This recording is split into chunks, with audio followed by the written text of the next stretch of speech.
অনেক অনেক দিন আগের কথা। ছায়াবতী নামের এক বিশাল অরণ্য ছিল।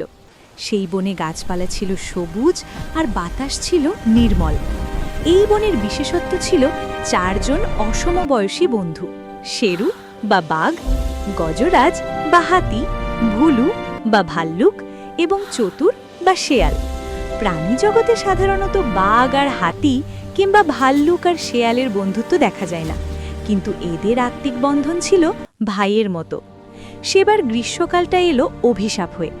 টানা 6 মাস এক ফোঁটা বৃষ্টি হলো না। বনের ছোট বড় সব নদী, খাল আর বিল শুকিয়ে ফেটে চৌচির হয়ে গেল।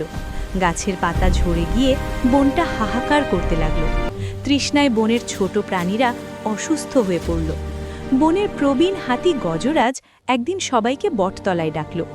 গম্ভীর স্বরে সে বলল, বন্ধুরা, এভাবে চলতে থাকলে আমরা কেউই বাঁচব না। আমাদের পানির সন্ধান করতেই হবে। চতুর শেয়াল তার লেজ নাড়িয়ে বলল, গজরাজ দাদা, আমি আমার দাদুর কাছে শুনেছিলাম উত্তরের কালো পাহাড়ের পেছনে নীল ঝর্ণা নামে এক জাদুকরী ঝর্ণা আছে। সেখানে পানি কোনোদিন ফুরায় না, কিন্তু পথটা খুবই ভয়ঙ্কর। সেখানে অনেক বুনো কাঁটা ঝোপ, হিংস্র হায়নার দল আর খাড়া পাহাড় আছে।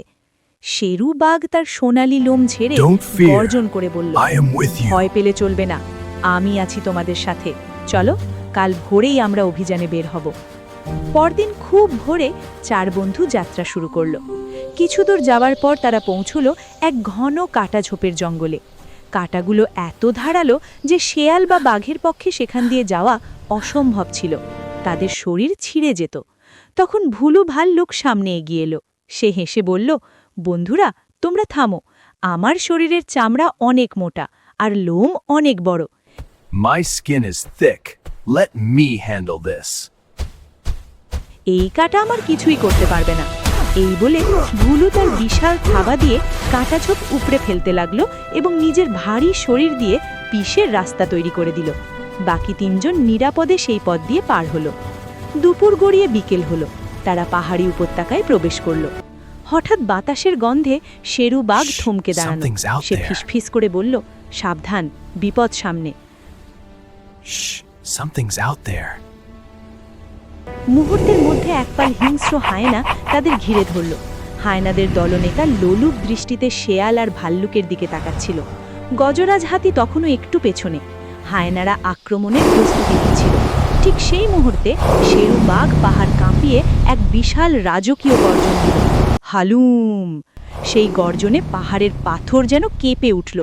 শেরুর হিংস্র চোখ আর ধারালো দাঁত দেখে হায়নার দল ভয়ে কুঁকড়ে গেল। তারা বুঝল এই বাঘের সাথে লড়াই করা মানে নিশ্চিত মৃত্যু। লেজ গুটিয়ে তারা নিমিষেই পালিয়ে গেল। সন্ধ্যা ঘনিয়ে আসছে। তারা কালো পাহাড়ের একদম কাছে পৌঁছে গেছে। কিন্তু হায়, পাহাড়ের সরু রাস্তায় বিশাল এক ধস নেমেছে। ইয়া বড় এক পাথরের চাই রাস্তা বন্ধ করে রেখেছে। এক পাশে খাড়া পাহাড়, অন্য পাশে গভীর খাদ। পাথরটা না সরালে আর 1 পাও এগোনো সম্ভব নয়। বাঘ, ভাল্লুক আর শেয়াল 3 জন মিলে ধাক্কা দিয়েও পাথরটা 1 Stand ইঞ্চি back. নড়াতে পারল না। তারা যখন হতাশ হয়ে পড়ল, তখন এগিয়ে এলো গজরাজ। গজরাজ বলল, তোমরা সরে দাঁড়াও। সে তার বিশাল শুঁড় দিয়ে পাথরটাকে পেঁচিয়ে ধরল এবং শরীরের সমস্ত শক্তি দিয়ে ধাক্কা দিল। তার পায়ের চাপে মাটি দেবে যাচ্ছিল। অনেক কষ্টের পর বিকট শব্দে পাথরটা গুঁড়িয়ে গভীর খাদে পড়ে গেল। রাস্তা খুলে গেল। অবশেষে তারা পাহাড়ের ওপারে পৌঁছল। কিন্তু সেখানে কোনো ঝর্ণা দেখা গেল না, শুধু অনেকগুলো গুহার মুখ। কোন গুহা দিয়ে ঝর্ণার কাছে যাওয়া যাবে তা কেউ বুঝতে পারছিল না। ভুল পথে গেলে তারা গোলধাঁধায় হারিয়ে যাবে। সবাই যখন চিন্তিত, তখন চতুর শেয়াল কান খাড়া করল।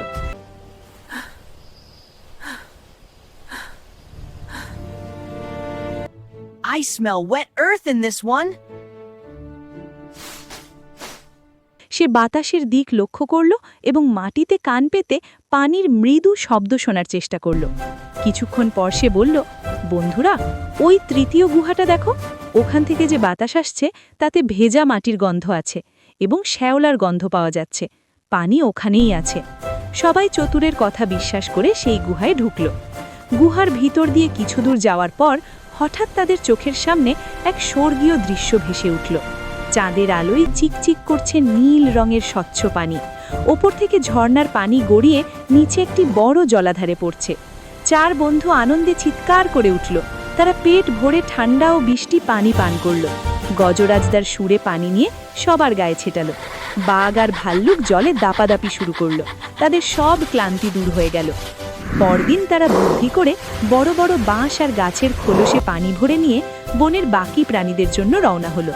ফেরার পথে তারা ভাবল, যদি ভুলুর শক্তি, শেরুর সাহস, গজরাজের ক্ষমতা আর চতুরের বুদ্ধি একসাথে না মিলত, তবে এই অসম্ভব কাজ কখনোই সম্ভব হতো না। সেদিন থেকে ছায়াবতী বনের সবাই জানল, আলাদাভাবে তারা হয়তো শুধুই একটি প্রাণী, কিন্তু একসাথে তারা এক অজেয় শক্তি। প্রত্যেকের নিজস্ব আলাদা গুণ থাকে, কিন্তু যখন আমরা একে অপরের গুণকে সম্মান করি এবং মিলেমিশে কাজ করি, তখন পৃথিবীর কোনো বাধাই আমাদের আটকাতে পারে না।